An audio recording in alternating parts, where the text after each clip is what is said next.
You're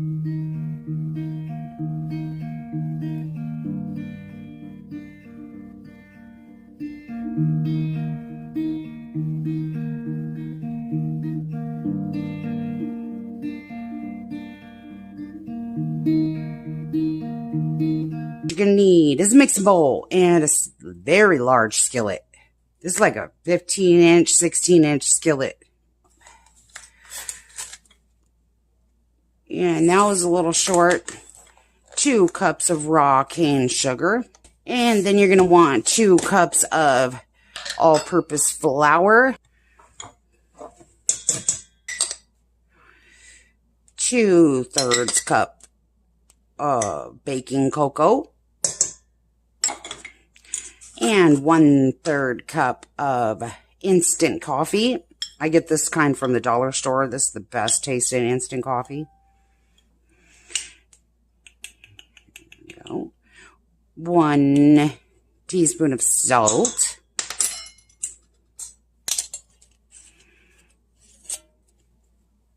2 teaspoons of baking soda. 1, 2.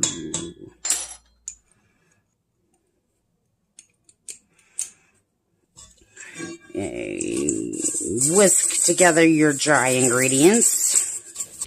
We're not using parchment paper today, so we've oiled our large skillet that we're baking in, and you want to get that nice and hot. I mean, like really, really hot before we put our cake batter in there. That'll seal it really nice so that it doesn't stick. No parchment paper required. That'll only work if you're using cast iron. If you have a glass pan, let's not get it really hot first. All right, let's put in our wet ingredients now. We have 5 eggs here because you're supposed to need 4. You're supposed to use 4 large eggs, but a couple of my eggs are pretty small, so we're going to be doing 5 eggs.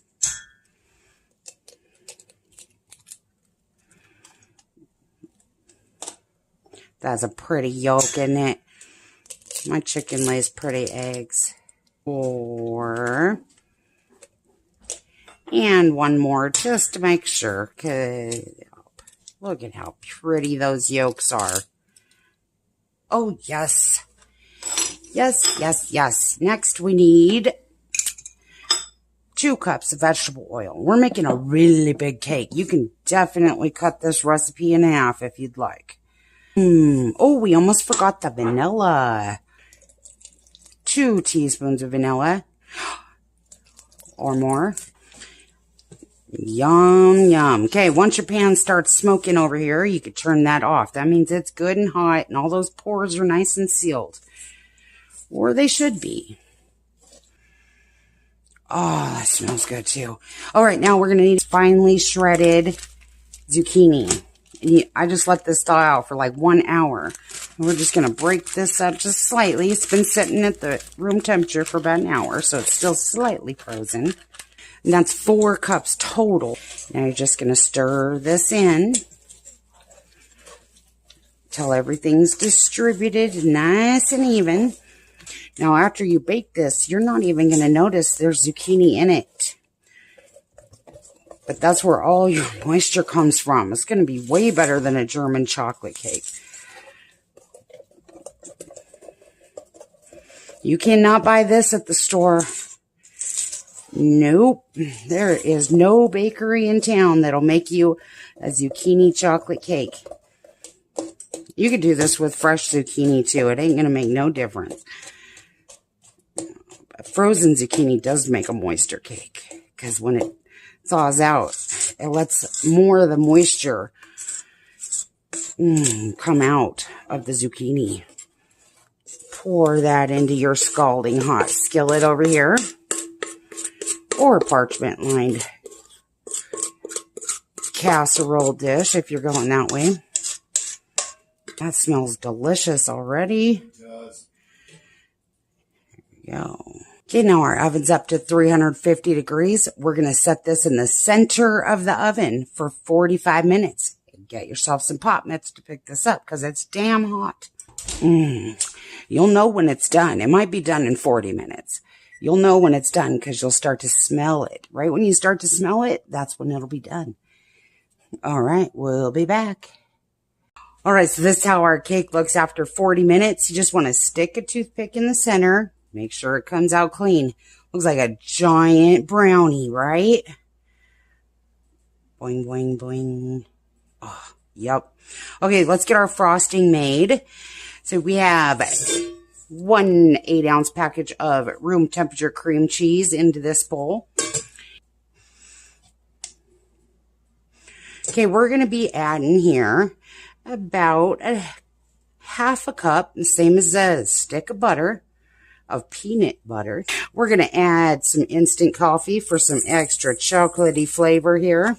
That was about a tablespoon. And we're going to add 1/4 cup of cocoa. Maybe a touch more, because we want it really chocolatey. Yeah, that's 1/4 cup. So you want to mix this up really well until everything's nice and smooth and you don't see any white cream cheese. You can use a mixer if you'd like, but it's really just not necessary. Let's add in our vanilla.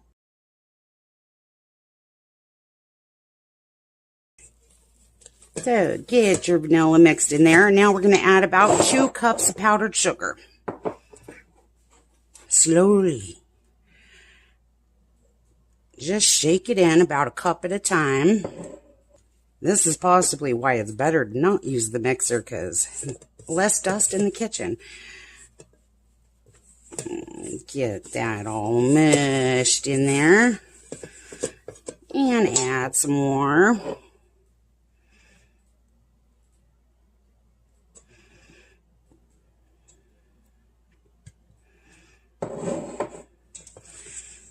That should be about right. Might have to add just a little bit more. Make sure you get that all mixed together too, so you don't got all this powdered sugar, white flaky stuff in your frosting. Set that aside until your cake cools, because you're going to want your cake to be just a little bit warmer than room temperature when you frost it.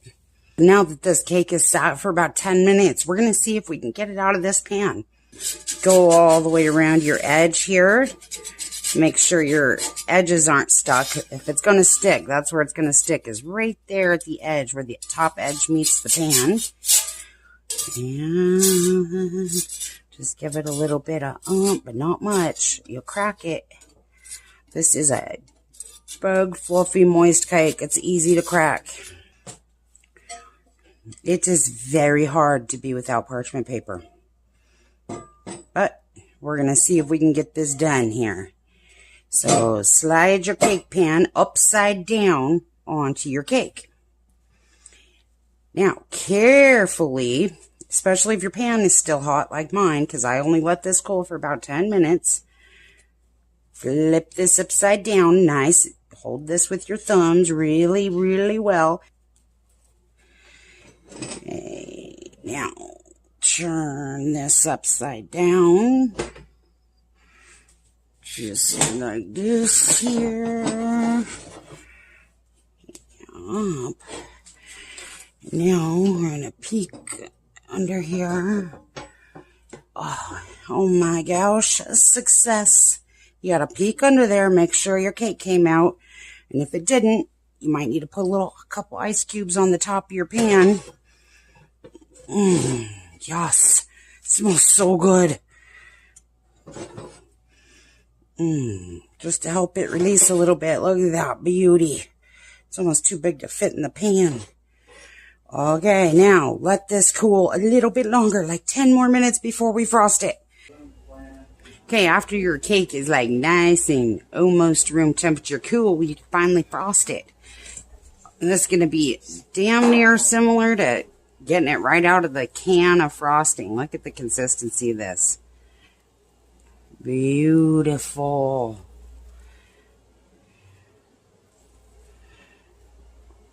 Yeah. You slowly spread so you don't squish it into your cake. This is like fudge. Leave the sides open. So we have like a chocolate layer showing and a peanut butter layer showing. Now after this cools a little bit more, this is that frosting that just won't stick to you. Like what they put on sugar cookies at the deli, where you can literally stack your sugar cookies and the frosting won't come off. That is what's going to look, that's what this is going to do. As soon as it has sat out for like maybe another 30 minutes, it'll be hard to the touch. Just gorgeous. And you are going to want to store this in the refrigerator because it's cream cheese. Okay, now we got all of our smears going that way. Now we're going to do this. And we're going to overlap. Oh my, oh my. Now we're going to do it this way too. And then we're going to overlap so that it's like swoosh and split and swoosh and split. Look at that. Beautiful. After you've let this sit in the fridge and chill for about an hour so that your frosting is set. Look at that fudge frosting there. It's so moist. You've been my star, and I'd be your sky.